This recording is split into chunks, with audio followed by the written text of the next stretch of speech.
Est-ce que vous devriez vivre à Gatineau ou à Ottawa? C'est une question que je reçois à chaque jour, puis aujourd'hui, je vais vous donner plusieurs raisons pour lesquelles vous pourriez choisir une ville plus qu'une autre. By the way, mon nom c'est Émeric Paiement, je suis courtier immobilier et cofondateur de Jumeaux Immobilier.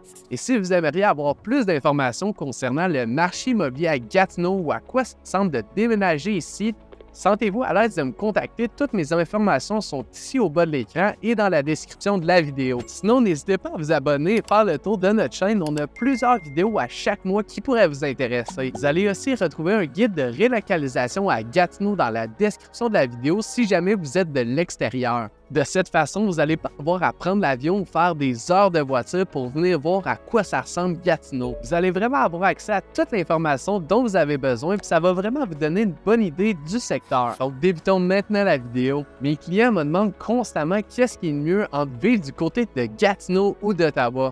Honnêtement, ça dépend vraiment de vos préférences et du style de vie que vous recherchez. On va regarder ensemble 6 points à considérer dans chacune des villes. Selon ce que vous recherchez, ça va vraiment vous donner une bonne idée de la meilleure endroit pour vivre. Avant de commencer, il faut vraiment que vous sachiez que les deux villes sont dans deux provinces complètement différentes. Ottawa, qui est la capitale du Canada, c'est situé dans la province de l'Ontario, tandis que Gatineau, de l'autre côté de la rivière, c'est situé dans la province du Québec. Les deux régions sont séparées par la rivière des Outaouais et forment ensemble la région de la capitale nationale. Parlons maintenant des 6 facteurs que vous devez prendre en considération pour faire votre choix. Le premier et le plus évident, c'est le coût de la vie.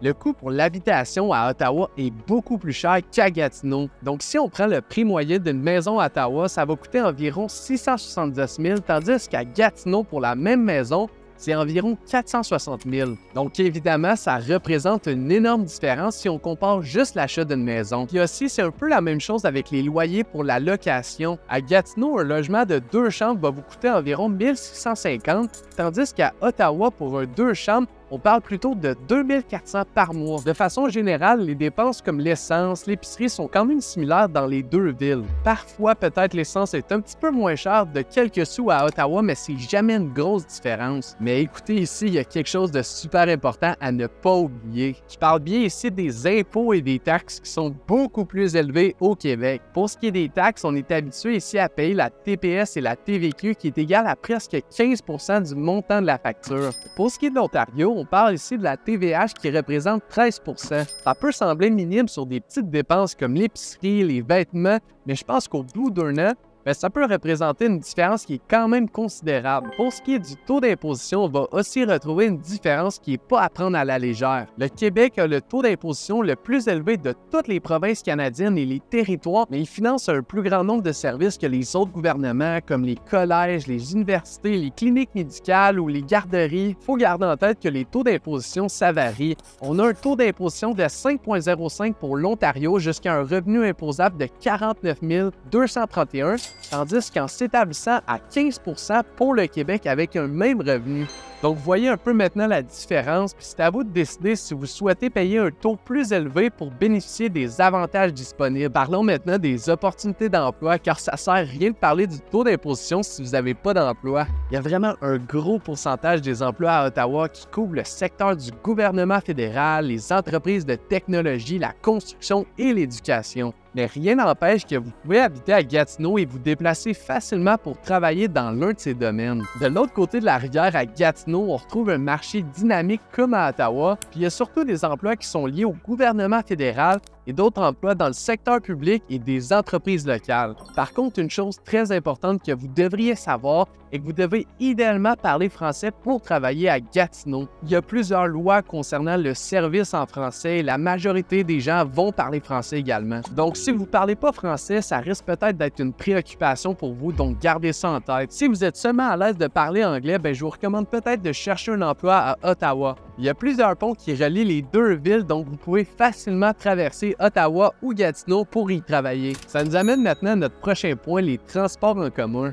On sait très bien que les transports en commun sont essentiels dans les villes. C'est pourquoi les deux villes ont des systèmes de transport qui sont bien développés. Du côté d'Ottawa, il y a aussi Transpo qui comprend des autobus et un système de train léger qui couvre toute la ville. Puis maintenant, du côté de Gatineau, il y a la STO qu'on appelle la Société de transport de l'Outaouais qui est un réseau de bus complet couvre vraiment toute la région de Gatineau jusqu'à Buckingham. Donc, peu importe si vous travaillez à Ottawa et vous habitez à Gatineau ou l'inverse, vous avez un réseau de transport qui est fiable et vous pouvez vous déplacer sans aucun problème. Parlons maintenant de l'éducation.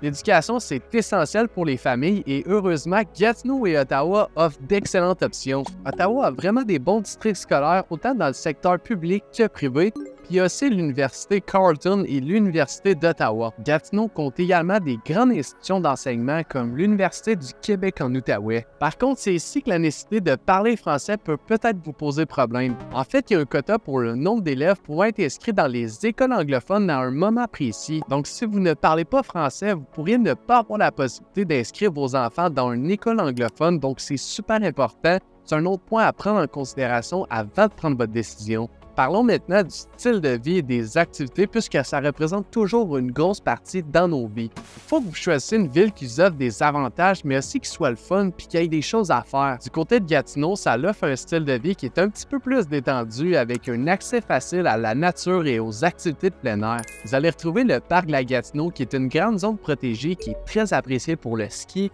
la randonnée, le vélo, puis même l'escalade. La ville propose également une scène culturelle, des festivals locaux, des événements tout au long de l'année, comme le Festival des Montgolfières. Du côté d'Ottawa, la ville offre à la fois un style de vie urbain et un style de vie de plein air selon l'endroit où vous vous situez dans la ville. Vous avez également accès à des musées de renommée mondiale, des monuments nationaux et d'une scène artistique. Il y a également plusieurs parcs et le fameux canal Rideau qui est vraiment une belle place, surtout en hiver. Maintenant, la dernière chose que j'aimerais couvrir, c'est les soins de santé. C'est un facteur majeur à prendre en compte lorsque vous décidez de choisir la ville où vous voulez vous établir. Heureusement, Gatineau et Ottawa ont tous les deux des services de santé de haute qualité. Du côté de Gatineau, il y a l'hôpital de Hull, il y a l'hôpital Gatineau et il y a également le troisième qui est présentement en construction. Il y a également plusieurs autres établissements médicaux à travers toute la ville. Pour ce qui est d'Ottawa, il y a plusieurs grands hôpitaux dont l'hôpital d'Ottawa, l'hôpital Montfort et le centre hospitalier des enfants. Par contre, très important ici, gardez à l'esprit que chaque province dispose de son propre système de santé. Donc, ça veut dire que les délais d'attente peuvent varier en fonction de l'endroit où vous vous trouvez. Donc, c'est tout pour aujourd'hui. Ottawa et Gatineau sont très similaires et très différents en même temps. Le choix de la ville où vous décidez vivre peut dépendre de ces petits détails. En tenant compte des facteurs tels que le coût de la vie, les opportunités d'emploi, les soins de santé, le transport en commun, vous serez en mesure de prendre une décision éclairée sur la ville à choisir. Puis écoute, si vous n'êtes toujours pas sûr de votre choix, je vous recommande de visiter les deux villes et d'y passer un petit peu plus de temps pour découvrir ce qu'elles ont à offrir. Et si vous avez besoin d'aide pour l'achat d'une maison ou d'un condo, que ce soit à Gatineau ou à Ottawa, n'hésitez pas à me contacter, ça va me faire plaisir de vous aider. Mes coordonnées sont juste au bas ici, donc vous pouvez m'appeler, m'envoyer un message texte ou un courriel, ce qui est le plus simple pour vous. Encore une fois, ça va me faire plaisir de vous aider dans votre projet. Et sur ce, à la prochaine!